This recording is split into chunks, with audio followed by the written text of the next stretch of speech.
said that being part of this team was literally the best thing that has ever happened to you. You still feel that way? Doubling down on that statement. Eagles win again. Same old story with the offense though, but we can't focus on the negative. The defensive performance by Vic Fangio and the defense on Sunday night was nothing short of textbook. Absolutely masterful. Also, we have some news to get into surrounding Lane Johnson and what that means for the offensive line going forward. Let's get into it. Welcome to 4th and Chip.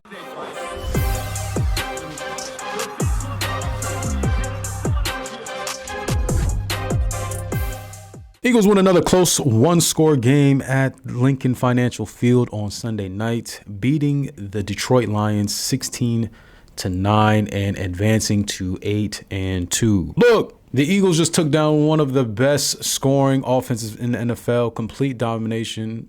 But it's really funny though, because a lot of these quote-unquote experts felt like the Eagles would get exposed here. Philadelphia Eagles ain't never seen a team that had this in their bag. They ain't never had a team have 546 total yards.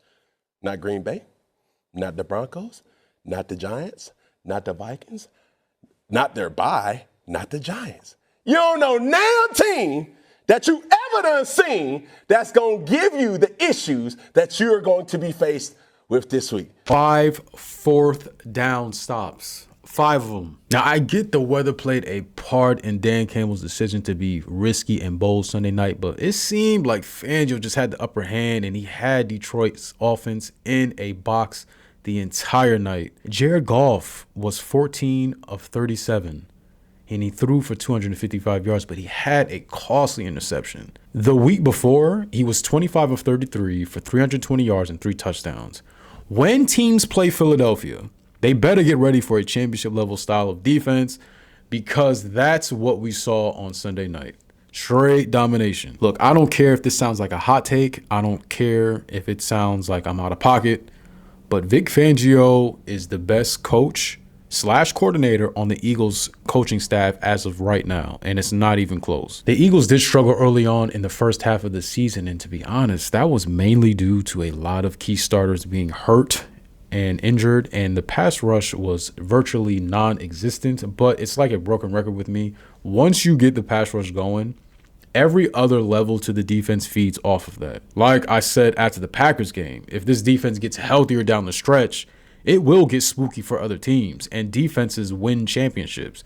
And the Eagles are on the road to repeating, and I'm just saying, this defense can win the Eagles a championship. Can I just pause really quick and say how outstanding Jalen Phillips has been since he was acquired at the trade deadline? And can I also be bold and say he has been the missing piece on the defense? Jalen was everywhere on Sunday. Like, I knew Jalen Phillips was good. Like, I seriously knew like he was one of the better defensive ends outside linebackers in the NFL.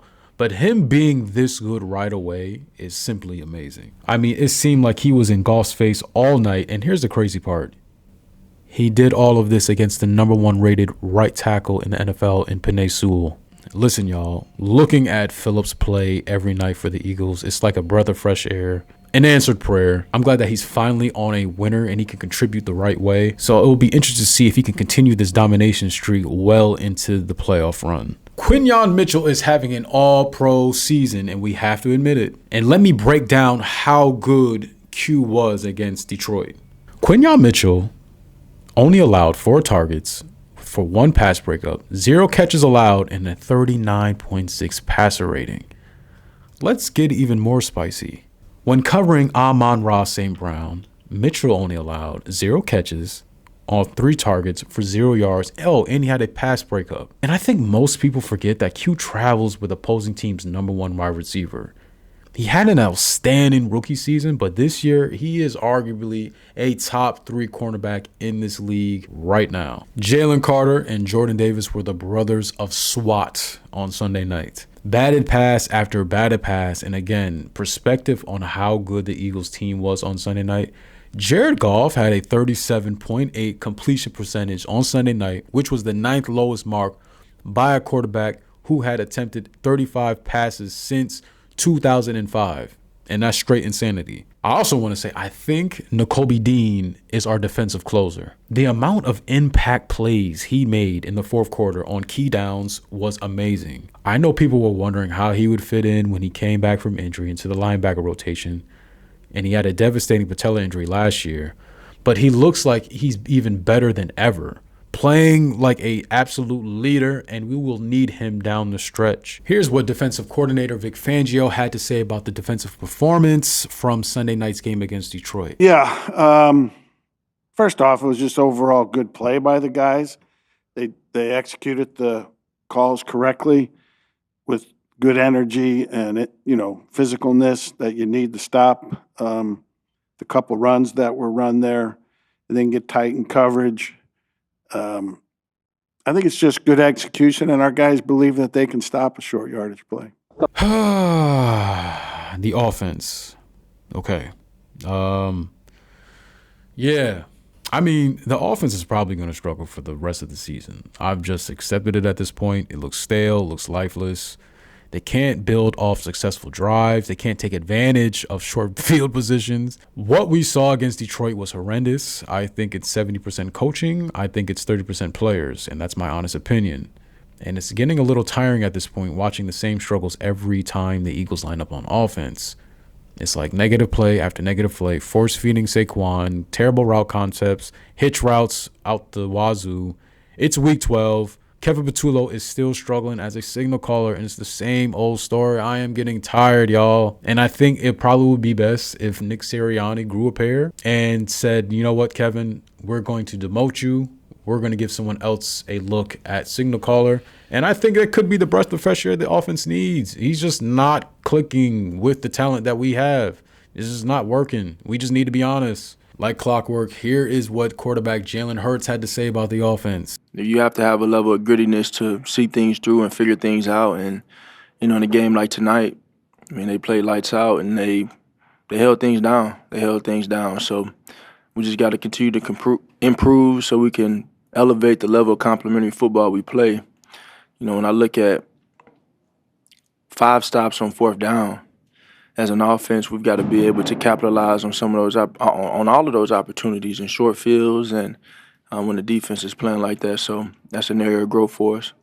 What I did see on the first drive of the game was a sharp Jalen Hurts, absolutely dialed in, but his wide receivers did not help him out at all, especially on this weird play.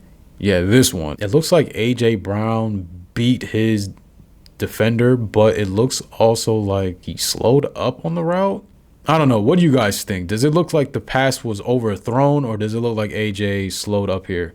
Let me know in the comments below. Some injury news. Center Cam Jurgens left Sunday night's game with an undisclosed injury, but it's important to note that Jurgens has been dealing with a knee injury for the majority of the season. However, it is unclear if that was the reason why he left the game early. Cam has been battling injuries all year long, and that dates back to the playoffs when he had his bad back. Hopefully, he can just rest up and we can get him back to full strength for the playoffs. Right tackle Lane Johnson also left the game early with a foot injury, and it has been reported to be a Lisfranc injury that will land Johnson on the IR, but is not suspected to be a long-term injury. Lane has been our best offensive lineman, and it's not even debatable, and he has been such an anchor on the line.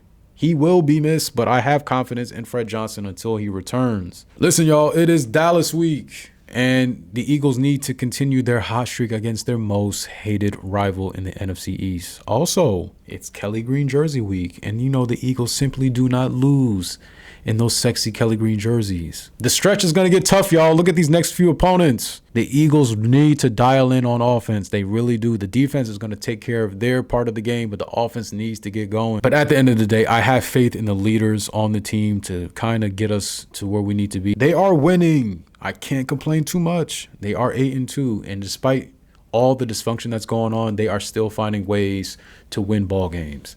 Do not forget to like, comment, subscribe, and hit that notification bell for all Eagles related news. Until next time, fly Eagles fly.